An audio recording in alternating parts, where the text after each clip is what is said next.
रूस की सेना ने एक बार फिर यूक्रेन में महाविनाशक हाइपरसोनिक किंझल मिसाइल से हमला किया है।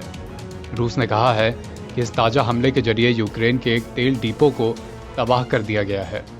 रूसी सेना ने यह भी दावा किया है कि उसने यूक्रेन के स्पेशल फोर्सेस के 100 जवानों और विदेशी लड़ाकुओं को मार गिराया है। इस बीच रूस और यूक्रेन में शांति की दिशा में भी बड़ी बढ़त मिली है। टर्की का कहना है कि यूक्रेन और रूस जटिल मुद्दों पर एक समझौते की दिशा में आगे बढ़े हैं। रूस के रक्षा मंत्रालय ने एक बयान जारी करते हुए कहा, किंझल हाइपरसोनिक मिसाइल ने यूक्रेनी सेना के ईंधन के विशाल गोदाम को तबाह कर दिया है। ये गोदाम माइकोलैव इलाके में स्थित था।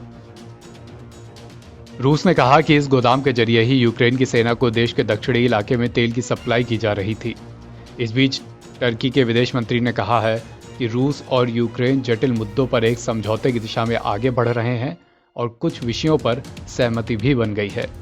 टर्की के विदेश मंत्री ने आशा जताई है कि अगर दोनों में से किसी पक्ष ने अपने कदम पीछे नहीं खींचे तो सीज फायर जल्द हो सकता है। टर्की मौजूदा युद्ध को समाप्त करने के प्रयास में मॉस्को और कीव को बातचीत की मेज पर लाने के लिए कड़ी मेहनत कर रहा है। टर्की ने कहा है कि रूसी राष्ट्रपति व्लादिमीर पुतिन अभी भी अपने यूक्रेनी समकक्ष वोलोदिमीर जेलेंस्की से मिलने को तैयार नहीं है।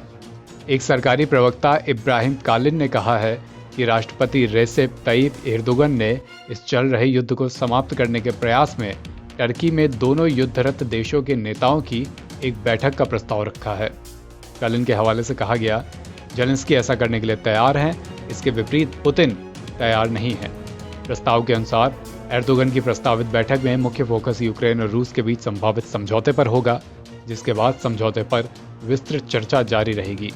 टर्की पुतिन और जेलेंस्की के बीच बैठक आयोजित करने की उम्मीद कर रहा है, जिसके बाद वार्ता में और प्रगति की जा सकती है। कालिन ने आगे कहा कि न तो यूक्रेन और न ही विश्व समुदाय के क्रीमिया और डोनबास क्षेत्र पर रूस के कब्जे की मान्यता के लिए आसानी से सहमत होने की संभावना है, जिसमें लुहांस्क और डोनेट्स्क भी शामिल हैं। यह अंतर्राष्ट्रीय कानून का एक प्रमुख उल्लंघन है।